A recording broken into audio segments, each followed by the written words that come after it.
राम राम शेतकरी बंधूंनो, मी कराळे DR आणि आपलं कराळे 999 चॅनल मध्ये आपणा सर्वांचं स्वागत आहे. शेतकरी बंधूंनो, आज 20 मे चा संदेश जो आहे तो फार महत्वाचा आहे, कारण येणाऱ्या आठवड्यामध्ये कुठे किती आणि कसा पाऊस पडणार आहे त्या संदर्भामध्ये मी माहिती देणार आहे.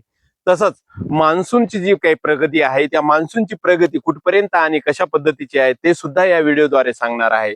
व सुपर अल्निनोमुळे आपल्याला भविष्यामध्ये पाऊस कुठे कमी पडणार आहे आणि या सुपर अल्निनोचा आपल्या शेतीवर काय परिणाम होणार आहे त्या संदर्भामध्ये हा तुम्हाला संदेश या व्हिडिओद्वारे देणार आहे. कारण आतापर्यंत दिलेल्या संदेशामध्ये हा सर्वात महत्वाचा संदेश तुमच्यासाठी ठरणार आहे.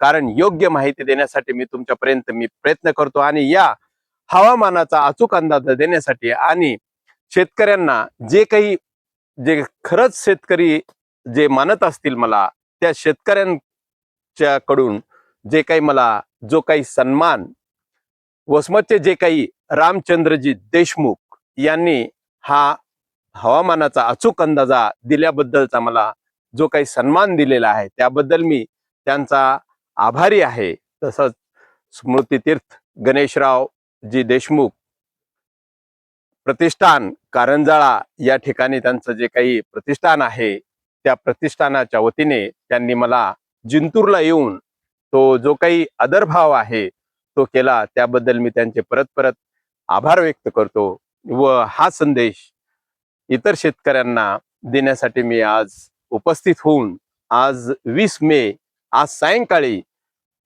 5च्या नंतर छत्रपती संभाजीनगर असेल, कन्नड असेल, सिल्लोड असेल, वैजापूर आहे, श्रीरामपूर आहे या भागामध्ये एक चांगला पाऊस पडणार आहे. परंतु आज या पावसासोबत वाऱ्याचा वेग कमी राहून या ठिकाणी शांत पाऊस पडू शकतो. परंतु 21 आणि 22 तारखेला मात्र या पावसाचं रौद्र स्वरूप आपल्याला पाहायला मिळणार आहे. कारण वादळी वाऱ्यासोबत 21 तारखेला नाशिक या परिसरामध्ये, नाशिक जिल्ह्यामध्ये हा पाऊस सर्वाधिक राहणार आहे. यापूर्वीच्याही संदेशमध्ये मी तुम्हाला सांगितलं होतं की आपल्याकडे 22 आणि 23 तारखेला 24 तारखेला जो काही पाऊस आहे तो पाऊस पश्चिम महाराष्ट्र व दक्षिण भारतामध्ये सर्वात अधिक पडणार आहे. परंतु विदर्भ आणि मराठवाड्यातला जो काही भाग आहे या भागामध्ये मात्र पावसाची शक्यता फार कमी आहे. परंतु हा पाऊस कुठे पडणार आहे त्या संदर्भामध्ये मी तुम्हाला आता अचूक माहिती देत आहे. तेव्हा 21 तारखेला नाशिक, मनमाड, मालेगाव या परिसरामध्ये हा पाऊस होईल. अहिल्यानगर या परिसरामध्ये पाऊस होईल. तसंच पुणे, सातारा, अक्कलकोट, सांगली या भागामध्ये उद्या सायंकाळी या पावसाची शक्यता सर्वात जास्त आहे. परंतु हा पाऊस या ठिकाणी मेघगर्जनेसोबत व वाऱ्याचा अतिवेग राहणार आहे. त्यातल्या त्यात उद्या सायंकाळी वडूज आणि विटा या भागामध्ये मात्र वादळी वाऱ्यासोबत या पावसाची तीव्रता जी आहे, जोखमी जी आहे ती सर्वात जास्त आहे. वडूज येथील श्री छत्रपती संभाजी महाराज यांची जी काही समाधी या ठिकाणी वडूज या भागामधल्या शेतकऱ्यांना सांगू इच्छितो की आपल्या परिसरामध्ये सर्वात जास्त पाऊस उद्या होणार आहे. तेव्हा आपल्या तिकडेचे जे पशुधन आहे या पशुधनाची थोडीशी काळजी घ्या, कारण वाऱ्याचा वेग सर्वात जास्त राहणार आहे. तसंच विटा, कराड, कोल्हापूर या परिसरामध्ये सुद्धा उद्या सायंकाळी हा पाऊस होईल.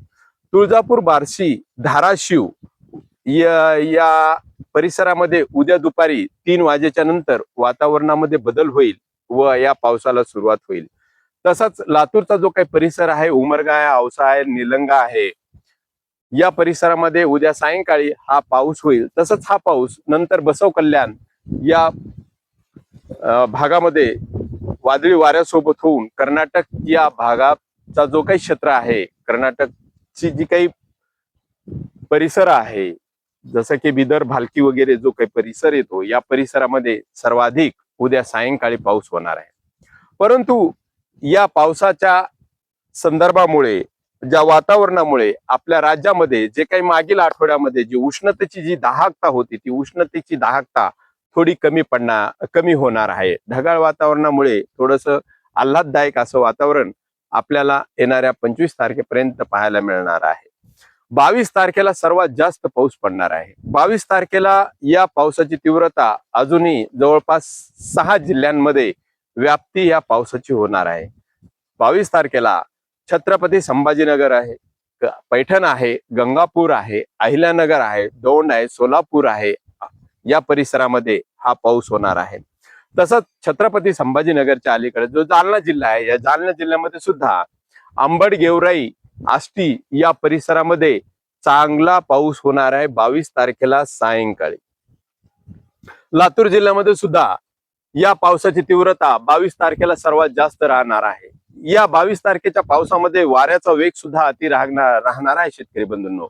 तसंच परळी या परिक्षेत्रामध्ये धाराशिव आहे, परळी आहे, बीड आहे, केज आहे, बार्शी आहे, तुळजापूर आहे, पंढरपूर, सोलापूर आहे, सांगली, सातारा, कराड, वाई या परिसरामध्ये 22 तारखेला हा वादळी वाऱ्यासोबत पाऊस पडणार आहे.